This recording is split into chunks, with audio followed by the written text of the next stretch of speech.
Michael, so good to be able to spend time with you again. We spoke with Graham about the principles and challenges for modernising property risk for UK lenders. My goodness, I think it was about 18 months ago. What progress have you made? Thanks for having me on, Emma. Yeah, I mean, it's been a whirlwind 18 months. We've really been focused on the key question. What, what is it? What is it we're trying to achieve? And and Graham and I spent a lot of time around data and data questions. That's its own rabbit hole. You can go down that and you can be lost in that question for a long time. So we've been trying to unravel the question, what is it? What is the need? What is the need of lenders today? And that really has brought us with Locus to the point of understanding that actually you need data and rule. You have to have attribute in property risk, and then you have to have what does that attribute mean in property risk.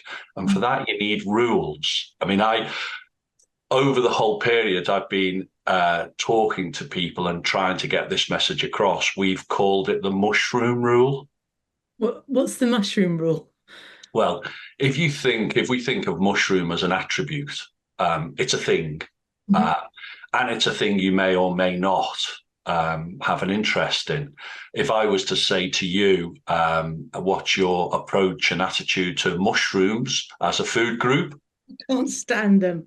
No, it's funny that much more than Marmite, the mushroom rule really works. So the mushroom rule says there is an attribute. And then what it asks you to do is think about that and say, do you want that attribute? Do you want it within your food group? So the mushroom rule says you can't stand them.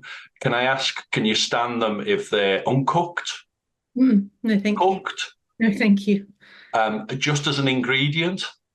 I can't stand them. Yes. So therefore, that rule would say you simply have no appetite for that ingredient. You have no appetite for that particular attribute. That was the key moment for us with Locus because that made us look at data in an entirely different way. We can't make you like mushrooms. We can't make you buy mushrooms. It's not within your appetite. So the moment we started to look at not the data, but the appetite, the lender appetite to a particular attribute, we were making progress. So, if that's going to be, and I think brilliant, as in I can understand that from a mushroom rule, but how do we formalize that theory, that rule into a locus reality? Okay, so once we'd made that decision, we realized that next to the data had to be the appetite of the individual lender to an individual product. So think in lending and mortgages, we're not just talking about mortgages. There are whole families of products in mortgages, buy to let, or retail mortgages. So what you've got to do is to say, with that product and with your appetite in the marketplace, the data, be it flooding or subsidence, contaminated land, whatever it might be, what we need to ask is not there is a data point with a score, but what is your appetite and attitude to that particular risk? It might be energy performance. It might be condition. You may be particularly attracted to properties that have a low or a high energy score. But the moment you start to talk about appetite and attributes, you're beginning to break down what the lender really wants, not what the data provider really wants. It sounds really exciting. And I think other exciting news as well is about the One Savings Bank service contract. So tell me a bit more about what's next there. Yeah, well, we were really, really fortunate that 18 months, more or less 18 months ago, the time you were talking to Graham, we were invited to go and speak with One Savings Bank. And it's really exciting. They've come at this in an entirely fresh way.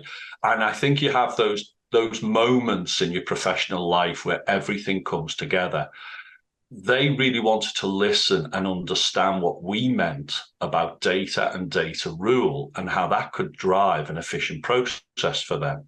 So we have been working with them on pilot for 18 months. We've been looking at their applications as they arise. And then we've been using the new appetite and rule approach to try and look at how they modernize their service. And it's gone fantastically well. I have to say that the One Savings Bank team have been so open to what the future could offer. So really excited to be working with them at the moment.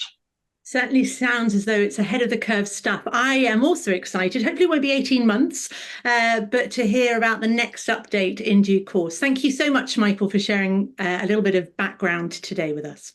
Thank you, Emma.